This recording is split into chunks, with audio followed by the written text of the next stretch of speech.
বন্ধুরা, আমরা এই মুহূর্তে চলে এসেছি একটি খেজুর বাগানে। এটা মানিকগঞ্জ জেলার হরিরামপুর থানায় ভাদিয়াখোলা গ্রামে অবস্থিত। বাগানটি অনেক সুন্দর এবং এখানে খুবই যত্ন সহকারে রস সংগ্রহ করা হয়। আপনারা যারা রস পিপাসু রয়েছেন, যারা রস খেতে পছন্দ করেন, তারা অবশ্যই এই বাগানে যদি আসেন তাহলে কিন্তু আপনারা খাঁটি রস খেতে পারবেন। এবং এখানে যদি আসেন আপনারা সেই সাথে খাঁটি গুড়ও কিন্তু আপনারা নিতে পারবেন। হ্যাঁ, এখানকার গুড়গুলো খুবই ভালো এবং খাঁটি রস দিয়ে তৈরি করা হয়।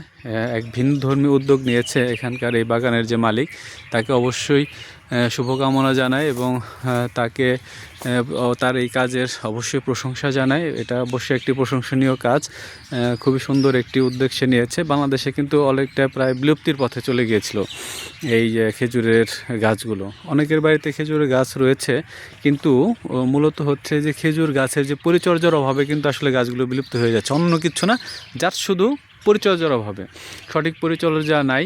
আর যে গাছি মানে গাছ যে কাটে, আসলে গাছের অভাবে গাছগুলোকে সঠিকভাবে পরিচর্যা করা যাচ্ছে না, বিধায় কিন্তু আসলে এই গাছগুলো বিলুপ্ত হয়ে যাচ্ছে। তো গাছগুলো যদি সঠিক পরিচর্যা করা যায়, গাছগুলো যদি সঠিকভাবে যত্ন নেওয়া যায়, তাহলে কিন্তু এই গাছগুলো নষ্ট হবে না এবং এই গাছগুলো থেকে ভালো রস সংগ্রহ করা যাবে।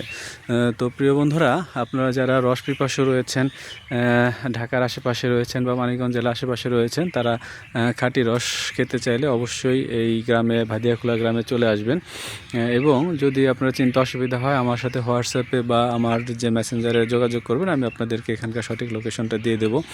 তো এখানে অনেকগুলো গাছ রয়েছে, খুবই সুন্দরভাবে সারিবদ্ধভাবে গাছগুলোকে লাগানো হয়েছে এবং প্রতি বছরই এখান থেকে প্রচুর পরিমাণে রস পাওয়া যায় এবং সেই রসগুলো যথাযথভাবে সংরক্ষণ করে সেটা পরবর্তীতে সেখানে সেই রস দিয়ে গুড় বা সেই রস দিয়ে অন্যান্য যে খাবার, সেটা কিন্তু তারা তৈরি করে থাকে।